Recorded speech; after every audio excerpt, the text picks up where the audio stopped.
ഇന്ന് ദിവസം 48. ഇന്ന് വായിക്കുന്ന വചനഭാഗങ്ങൾ 33 34 അധ്യായങ്ങൾ പുറപ്പാടിൽ നിന്ന്. ലേവ്യർ 24 അധ്യായം. സങ്കീർത്തന പുസ്തകത്തിൽ നിന്ന് 80 അധ്യായം.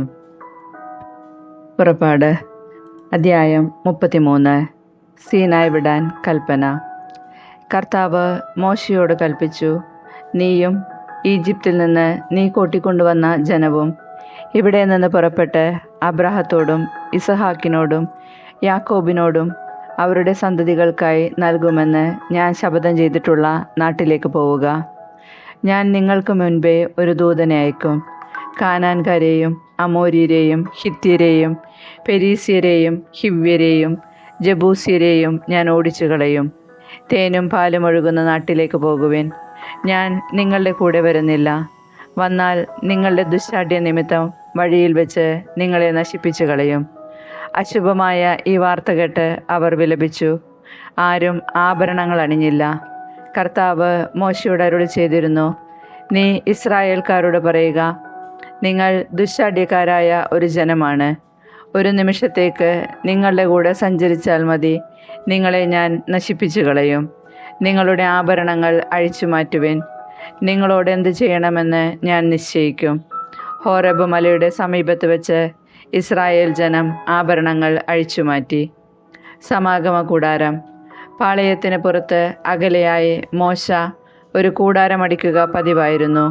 അവൻ അതിനെ സമാഗമ കൂടാരമെന്ന് വിളിച്ചു. കർത്താവിൻ്റെ ഹിതമറിയാൻ ആഗ്രഹിച്ചവരൊക്കെ പാളയത്തിന് വെളിയിലുള്ള ഈ കൂടാരത്തിലേക്ക് പോയിരുന്നു. മോശ ഈ കൂടാരത്തിലേക്ക് പോകുന്ന അവസരങ്ങളിലൊക്കെ ജനം എഴുന്നേറ്റ് ഓരോരുത്തനും സ്വന്തം കൂടാരത്തിൻ്റെ വാതിൽക്കൽ നിന്നുകൊണ്ട് മോശ കൂടാരത്തിനുള്ളിൽ കടക്കുന്നതുവരെ അവനെ വീക്ഷിച്ചിരുന്നു. മോശ കൂടാരത്തിൽ പ്രവേശിക്കുമ്പോൾ മേഘസ്തംഭം ഇറങ്ങി വന്ന് കൂടാരവാതിൽക്കൽ നിൽക്കും. അപ്പോൾ കർത്താവ് മോശയോട് സംസാരിക്കും. മേഘസ്തംഭം കൂടാരവാതിൽക്കൽ നിൽക്കുന്നത് കാണുമ്പോൾ ജനം എഴുന്നേറ്റ് ഓരോരുത്തനും സ്വന്തം കൂടാരത്തിൻ്റെ വാതിൽക്കൽ കുമ്പിട്ടാരാധിച്ചിരുന്നു. സ്നേഹിതനോടെന്ന പോലെ കർത്താവ് മോശയോട് മുഖാഭിമുഖം സംസാരിച്ചിരുന്നു.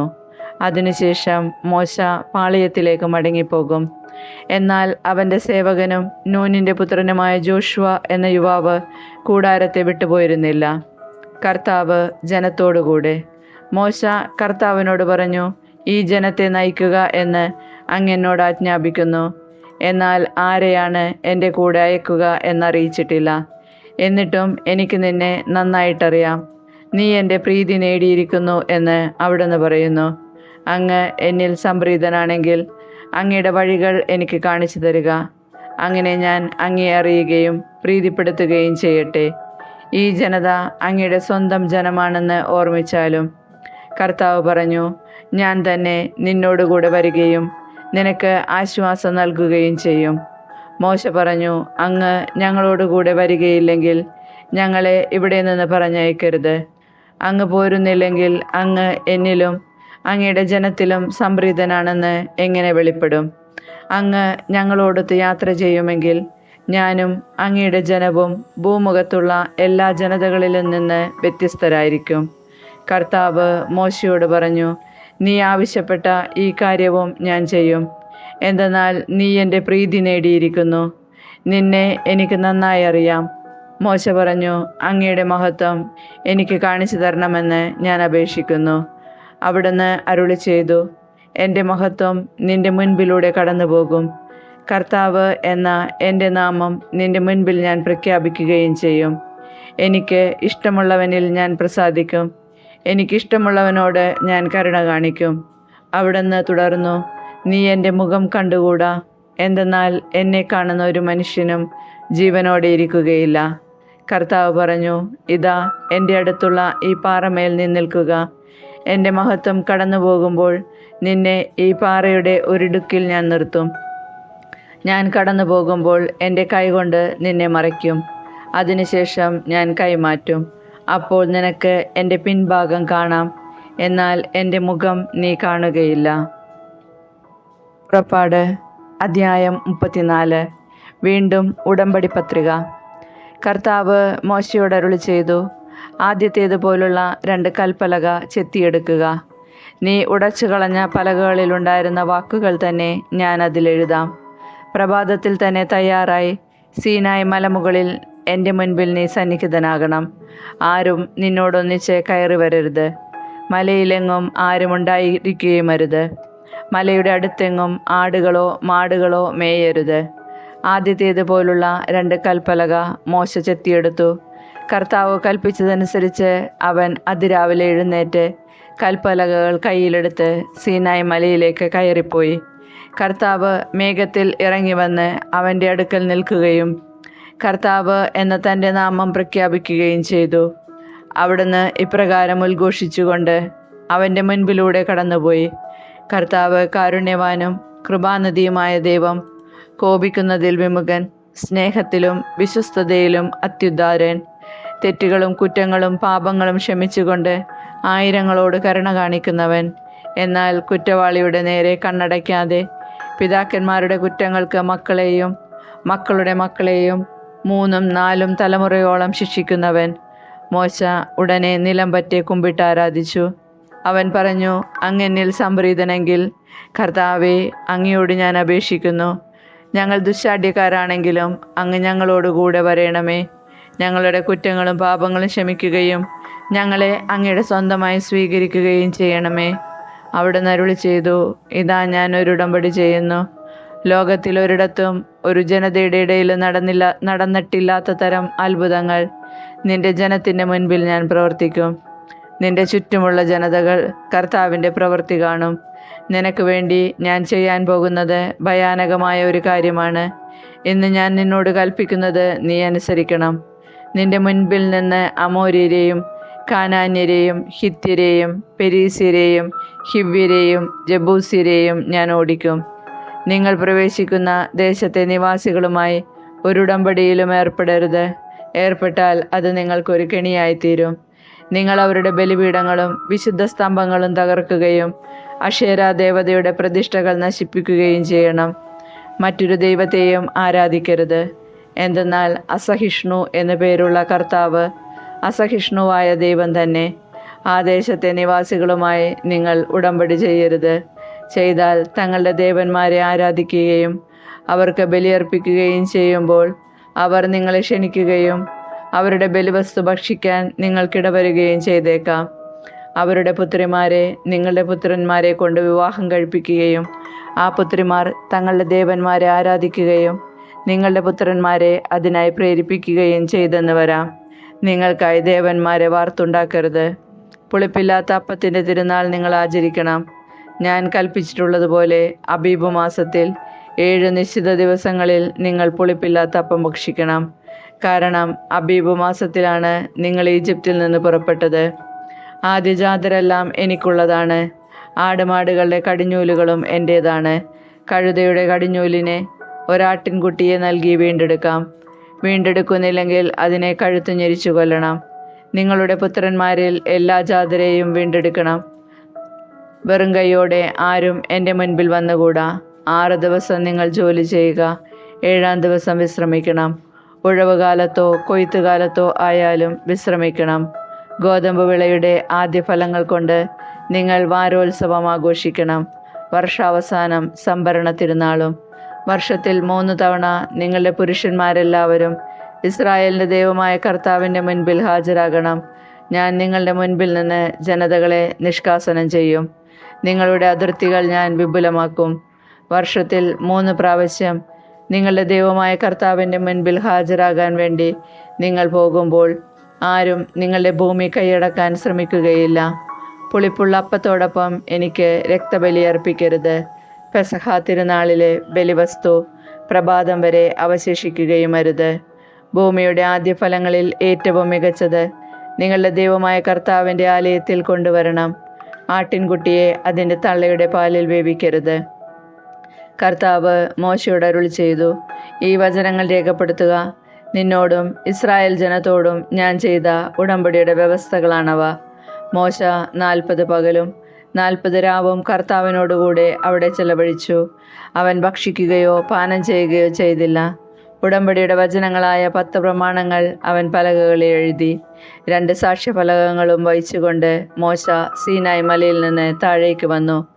ദൈവവുമായി സംസാരിച്ചതിനാൽ തൻ്റെ മുഖം തേജോമയമായി എന്ന കാര്യം അവൻ അറിഞ്ഞില്ല. അഹറോനും ഇസ്രായേൽ ജനവും മോശയുടെ മുഖം പ്രശോഭിക്കുന്നത് കണ്ടു.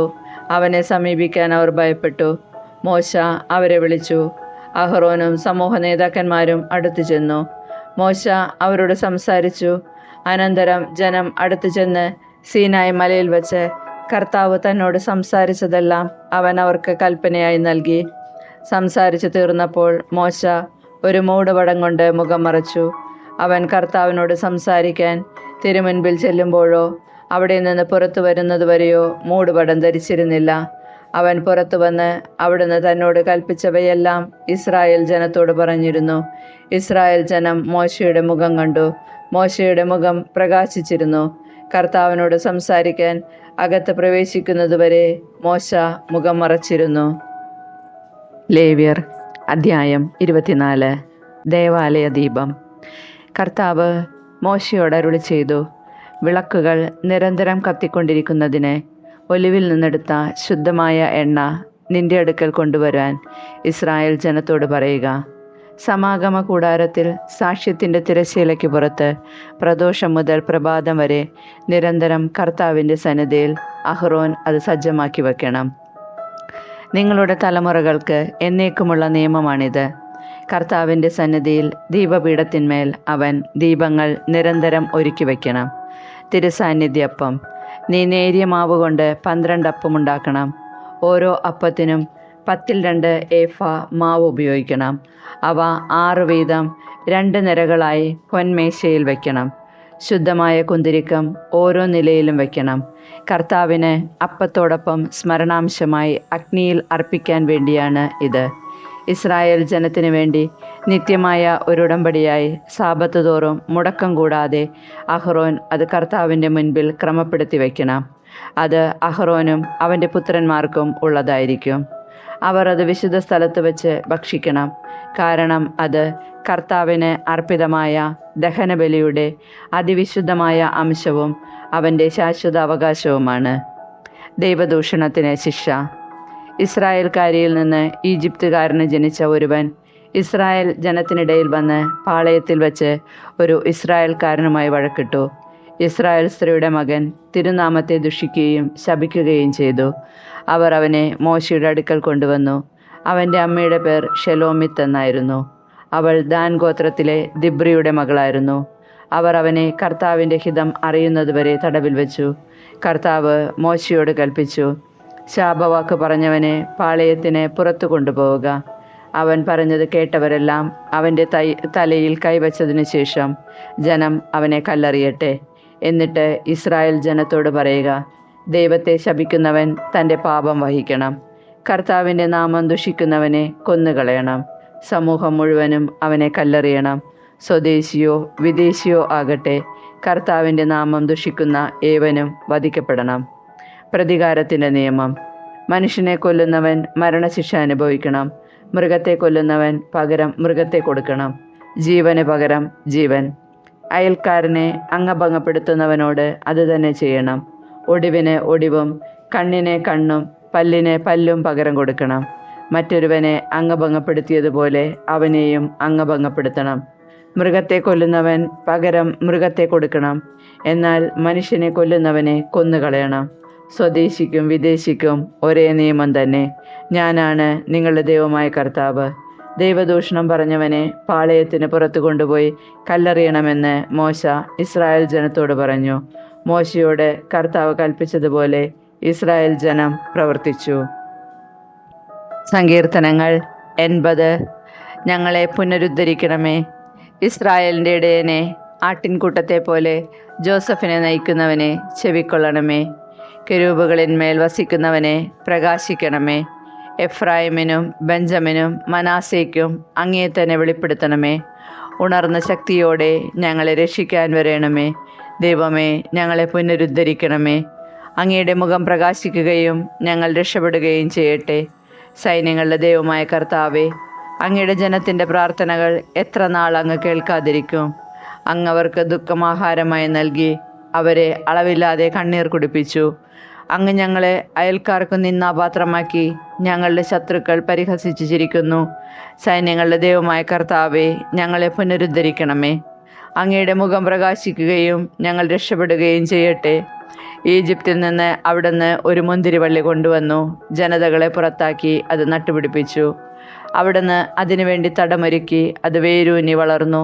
ദേശം മുഴുവനും പടർന്നു. അതിൻ്റെ തണൽ കൊണ്ട് പർവ്വതങ്ങളും അതിൻ്റെ ശാഖകൾ കൊണ്ട് കൂറ്റൻ ദേവദാരുക്കളും മൂടി. അത് അതിൻ്റെ ശാഖകളെ സമുദ്രം വരെയും ചില്ലകളെ നദി വരെയും നീട്ടി. അങ്ങ് തന്നെ അതിൻ്റെ മതിൽ തകർത്തത് എന്തുകൊണ്ട്? വഴിപോക്കർ അതിൻ്റെ ഫലം പറിക്കുന്നു. കാട്ടുപന്നി അതിനെ നശിപ്പിക്കുന്നു. സകല ജന്തുക്കളും അതിനെ തിന്നുകളയുന്നു. സൈന്യങ്ങളുടെ ദൈവമേ, ഞങ്ങളിലേക്ക് തിരിയണമേ. സ്വർഗത്തിൽ നിന്ന് നോക്കി കാണണമേ. ഈ മുന്തിരിവള്ളിയെ, അങ്ങയുടെ വലത്ത് കൈ നട്ട ഈ മുന്തിരിവള്ളിയെ പരിഗണിക്കണമേ. അവർ അതിനെ അഗ്നിക്കിരയാക്കുകയും വെട്ടിവീഴ്ത്തുകയും ചെയ്തു. അങ്ങയുടെ മുഖത്തു നിന്ന് വരുന്ന ശാസനയാൽ അവർ നശിച്ചു പോകട്ടെ. എന്നാൽ അങ്ങയുടെ കരം അങ്ങയുടെ വലതുവശത്ത് നിർത്തിയിരിക്കുന്നവൻ്റെ മേൽ, അങ്ങേക്ക് ശുശ്രൂഷ ചെയ്യാൻ ശക്തനാക്കിയ മനുഷ്യൻ്റെ മേൽ ഉണ്ടായിരിക്കട്ടെ. അപ്പോൾ ഞങ്ങൾ അങ്ങയിൽ നിന്ന് ഒരിക്കലും പിന്തിരിയുകയില്ല. ഞങ്ങൾക്ക് ജീവൻ നൽകണമേ. ഞങ്ങൾ അങ്ങയുടെ നാമം വിളിച്ചപേക്ഷിക്കും. സൈന്യങ്ങളുടെ ദൈവമായ കർത്താവേ, ഞങ്ങളെ പുനരുദ്ധരിക്കണമേ. അങ്ങയുടെ മുഖം പ്രകാശിക്കുകയും ഞങ്ങൾ രക്ഷപ്പെടുകയും ചെയ്യട്ടെ.